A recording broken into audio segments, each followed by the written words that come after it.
test is in 4-part, Part 1, Part 2, Part 3, and Part 4. Now look at Part 1.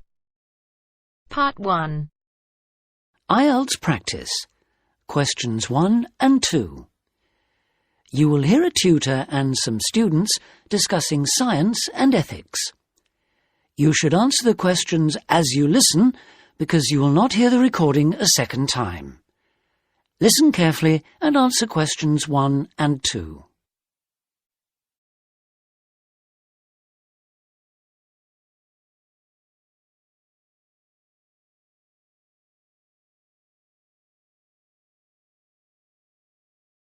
And answer questions 1 and 2.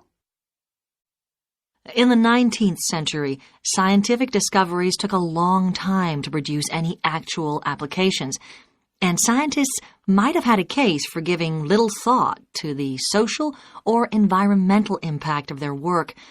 That all changed in the 20th century, with the huge advances first in physics and then in biology.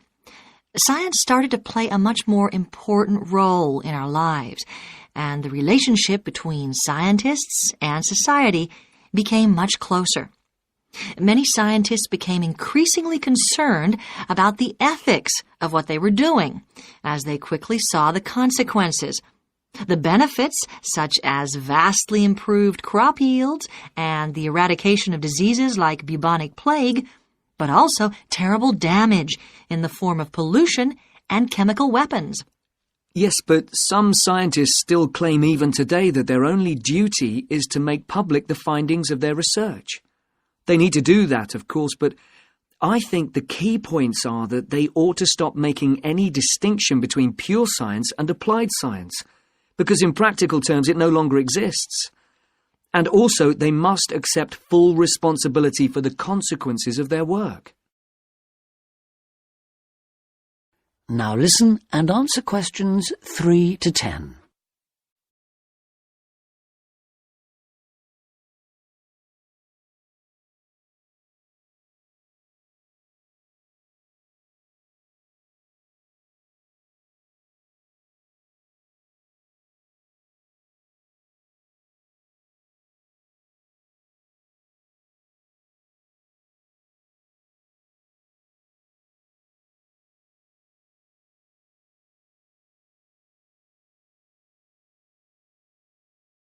Now listen and answer questions 3 to 10. Let's explore that last point a little further. How can scientists put that responsibility into practice? By educating the public, particularly through the media and at the workplace. Another thing they must do is advise on what might one day go wrong as a result of what they're coming up with now. That seems essential. And just as importantly, if and when things do go wrong, they need to sort them out, especially where the fault lies with the original research. How do you feel about the international role of scientists, given that their work crosses frontiers so readily? I think it gives them, or at least should give them, a global view. In this respect, some of them are better placed than many politicians to see how new discoveries are likely to affect particular parts of the world. But will the politicians listen? Probably not. But I'm not suggesting getting involved with politics or politicians. Much better to raise the public's awareness of scientific issues so they can put the pressure on at election time. There's a problem here, though, isn't there, with the way the public sees scientists. They're all either mad or bad. That's something they need to work on, definitely. To regain public trust, they'll have to show they're accountable, and that science is about improving people's lives. That may not be so easy. What do you think are the areas in science that really worry people these days? Science in agriculture, above all. There's been all this media hysteria about Frankenstein foods, but there is a genuine issue here. Whether adding specific genes to plants is a valid way of increasing food production, or whether it risks the appearance of new diseases, of superweeds and pests. Which links it to another controversy, using chemicals to control pests. And that's something else that was at first thought to be harmless, but we now know that the careless spraying of crops has led to all kinds of health problems for people. plus a devastating loss of biodiversity, with huge numbers of insects, birds and mammals simply disappearing from the countryside, fish dying in poisoned rivers and so on. And of course, if we're talking about death on a massive scale, then we have to mention the role of science in enabling the military to wage chemical and biological and nuclear warfare, which has destroyed life in so many parts of the world. Okay, I think we've identified some major topics there. There's something I'd like to add, if I may. Sure, it's important for scientists and future scientists to talk about major issues like these, but we might also want to look at what we can do or not do in our everyday lives, particularly as many of us will be earning more money than we actually need for basic necessities. I'm thinking here of things like burning fossil fuels by driving everywhere. What do you think? Well, something that scientists seem to do rather too often is take planes to distant places, which is highly damaging environmentally. For instance, to attend conferences on subjects like the disappearing ozone layer. When nowadays they could probably stay at work and use a video conferencing link anyway. Which may in fact be an example of how progress in computer science can impact positively on the environment. But going back to harmful things, what else can be done? Again, on the air transport theme, there are the huge distances a lot of consumer goods travel before they actually reach the shops in this country. This seems another extreme waste of energy, especially if much of what is being produced and carried is packaging. Perhaps it's worth shopping for more locally produced items.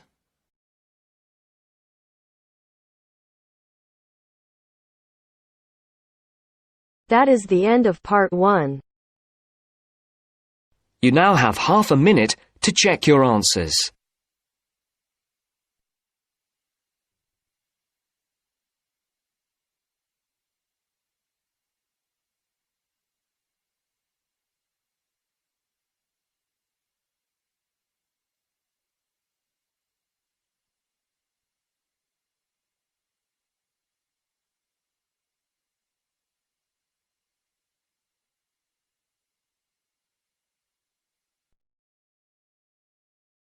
Now turns to part 2.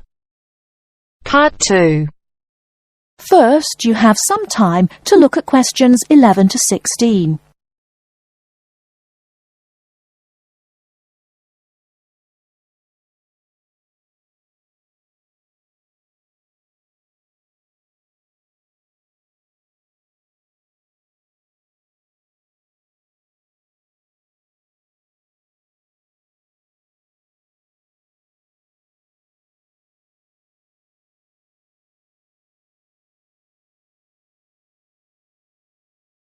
Now, listen carefully and answer questions 11 to 16. Hello, Sue. Fancy meeting you here. It is Sue Johnson, isn't it? Oh, hi, Jill. It must be ages since we've seen each other. What a surprise. How are you? Yes, well, I'm fine. I just got back from 2 years teaching in Hong Kong, actually. Oh, I thought you'd gone into computing or nursing. No, I ended up being a teacher after all. And how about you? Oh, fine. Things are going quite well, in fact. So, what have you been up to over the last 3 years? Working, studying, you know, the usual things. Oh, and I got married last year. Congratulations. Anyone I know? Yeah, you might remember him from our college days. Do you remember Jerry? Jerry Fox? Jerry? Was he the one with the dark hair and beard? No, that was Sam. No, Jerry's got blonde hair and glasses. He's pretty tall. Well, we got married, finally. Great. And where did the wedding take place? Was it here in London? No, in the end, we decided to get married in Scotland. Jerry's parents lived there, so we were married in the small village church with the mountains in the background. Fabulous. Have you got any pictures? Well, funny you should ask. I have actually got a couple here. They're a bit battered because I've been carrying them around in my bag. Oh, never mind. Let's have a look. Oh, don't you look wonderful? Who are those people behind you? Oh, that's my older sister, Clara. Oh, she looks like you. Do you think so? Everyone says that, but we can't see it. Is she married now? Yes, and she's got 3 children, a girl and twin boys as well. Wow, imagine having twins. Look, why don't we have dinner together and catch up on a few things? Would you like to come over one evening? Oh, that'd be lovely. What about next Friday evening? Fine. What time? Shall I come over about 8 o'clock? Oh, come about 7:30. I'm usually home around 6:30, so that'd give me plenty of time to get dinner ready. Oh, fine. And, one last thing. Where do you live? What's the address? Oh, good thinking. Here's my card. The address is on the back. We've got a flat in an old house. We live on the 3rd floor of a large old house. The house has been converted into flats, so when you arrive, you'll need to press the bell, second from the top. The bell second from the top, okay? There's a little intercom arrangement, so I can let you in. Right, okay, see you on Friday then.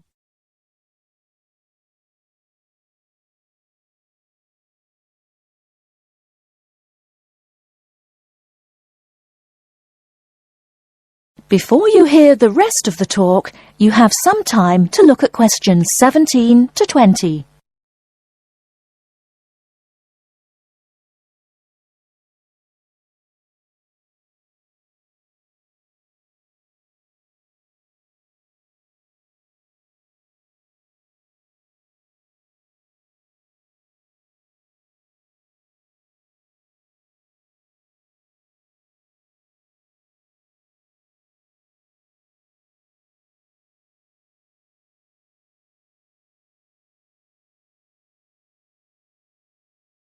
Now listen and answer questions 17 to 20. Welcome, Jill. This is my husband, Jerry. Jerry, this is Jill. Hi, Jill. Nice to meet you. Hi, Jerry. Well, let's come in and take a seat. Sue told me that you've just returned from Hong Kong. Was it a pleasant trip? What kind of city is it? Oh, well, Hong Kong enjoys a reputation for the flourishing business. It has a population of around 6.6 million. Much larger than that of Sydney, right? Sydney has a population of 4 million, I think. Yes, did you enjoy staying there? Well, being a metropolis has advantages. You get the latest films and music. There's always something going on, and there's such a wide variety of different people and cultures that it's difficult to get bored. Of course, all this has its downside. The cost of living is very expensive, and most people cannot afford to go out very often.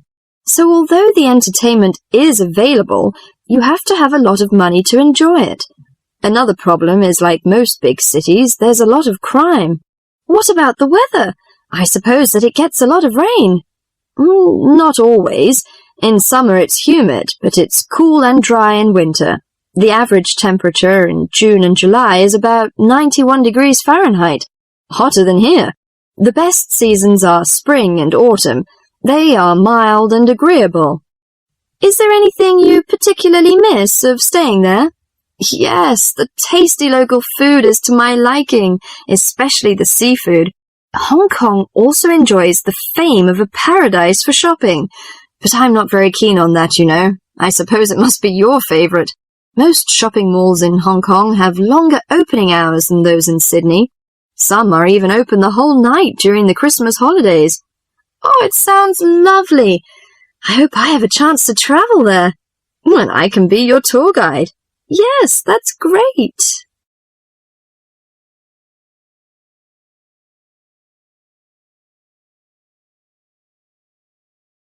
That is the end of part 2. You now have half a minute to check your answers.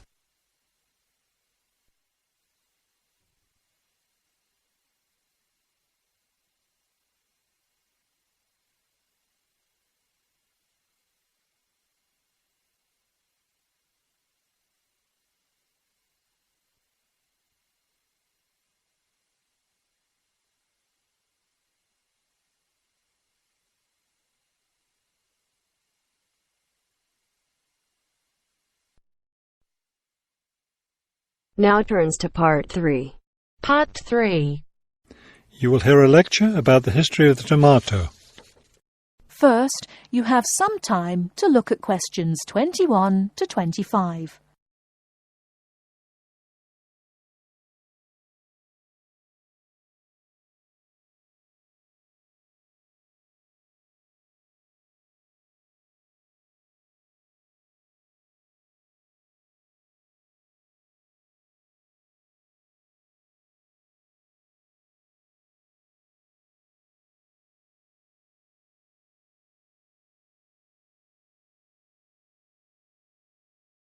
Now listen carefully and answer questions 21 to 25.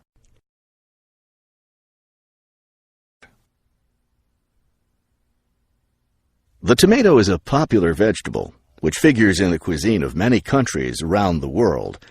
It is particularly prominent in Italian cooking, but it was unknown in Europe until Spanish explorers brought it back from the Americas.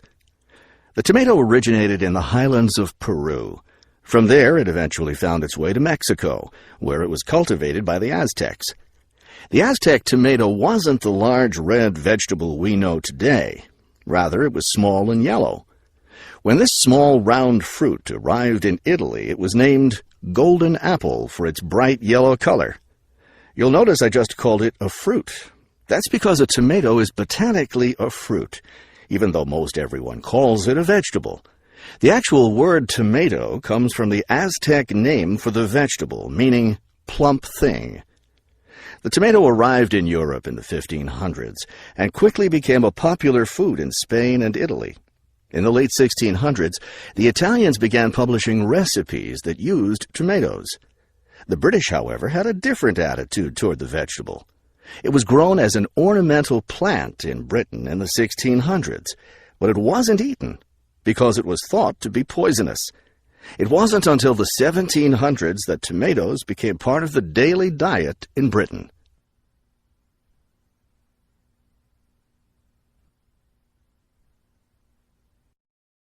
Before you hear the rest of the talk, you have some time to look at questions 26 to 30.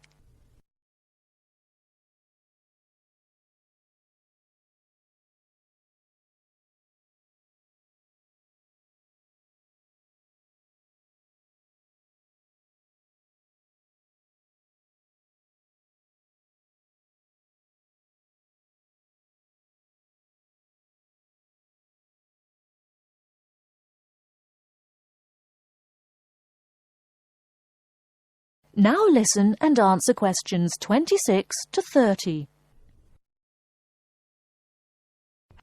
In the United States, tomatoes were also used as ornamental plants rather than as food for a long time. This attitude began to change in the 1800s. In 1806, a gardener's calendar mentioned that tomatoes could be used to improve the flavor of soups and other foods. Thomas Jefferson did much to enhance the tomato's reputation as a food. He first served tomatoes to visitors at his home in Virginia in 1809. Then in 1820, a man named Robert Gibbon Johnson decided it was time to discard once and for all the idea that tomatoes were poisonous. To prove his point, he ate 1 kilo of ripe red tomatoes in public. 2,000 people gathered to watch this feat, which took place on the steps of the courthouse in Salem, Massachusetts. Amazingly enough, Johnson survived this stunt. The popularity of the tomato as a food began growing rapidly. Soon people all around the country were eating tomatoes. By the 1830s, American newspapers and magazines were publishing thousands of tomato recipes. However, all those recipes involved using tomatoes in some cooked form. Tomato salads and sandwiches were still unknown. It wasn't until a century later, in the 1930s, that it became popular for people to eat raw tomatoes.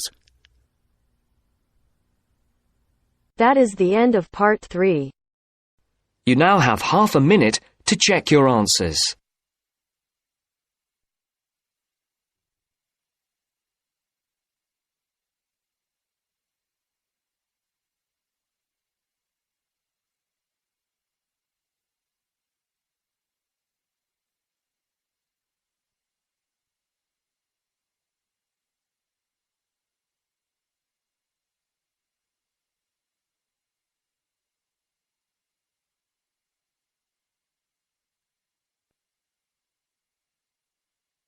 Now turns to Part 4. Part 4. 4. You will hear an extract from an introductory talk given to a group of students who have just entered a university residential college. The speaker is the principal of the college. Listen to what the speaker says and answer questions. First, you have some time to look at questions 31 to 40.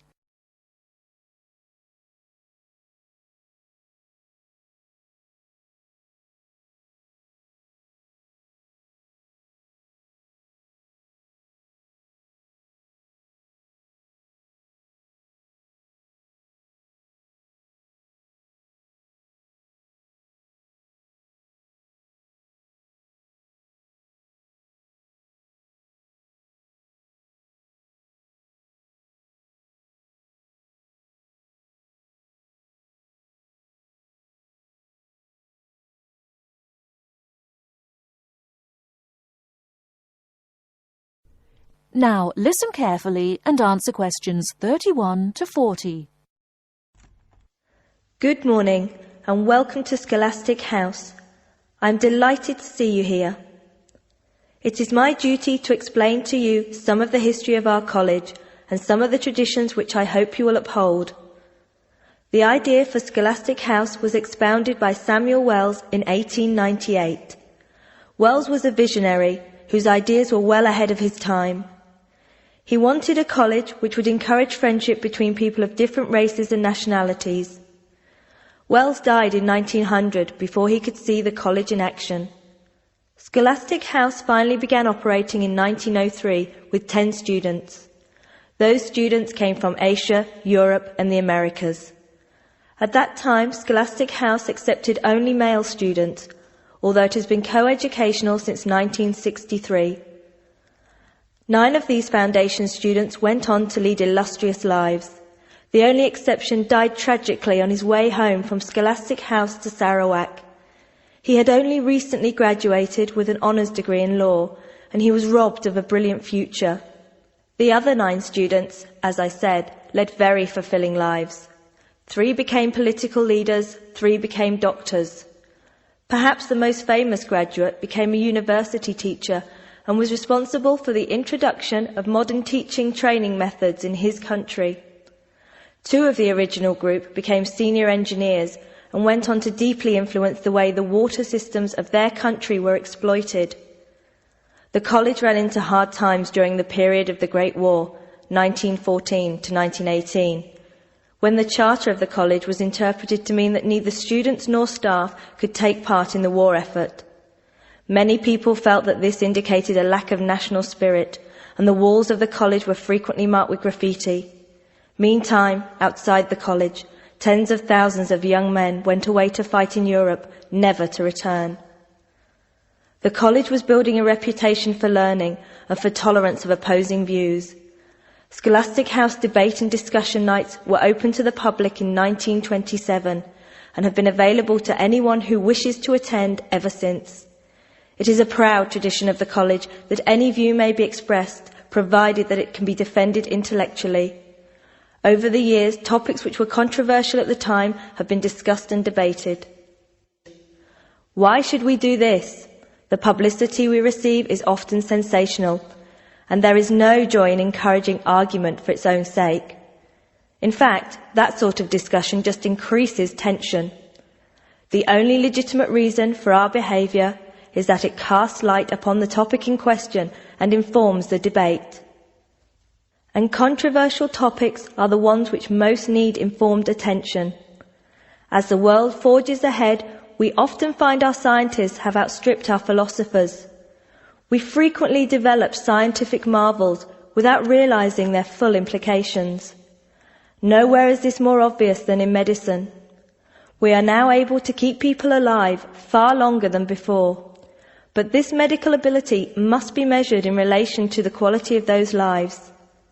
I urge you to spend your time at Scholastic House wisely.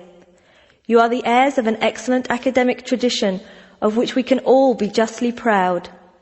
It is your responsibility to continue this tradition of querying where our world is going. Progress is not always upwards.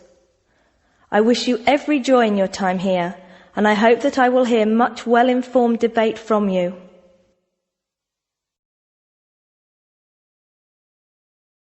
That is the end of Part 4.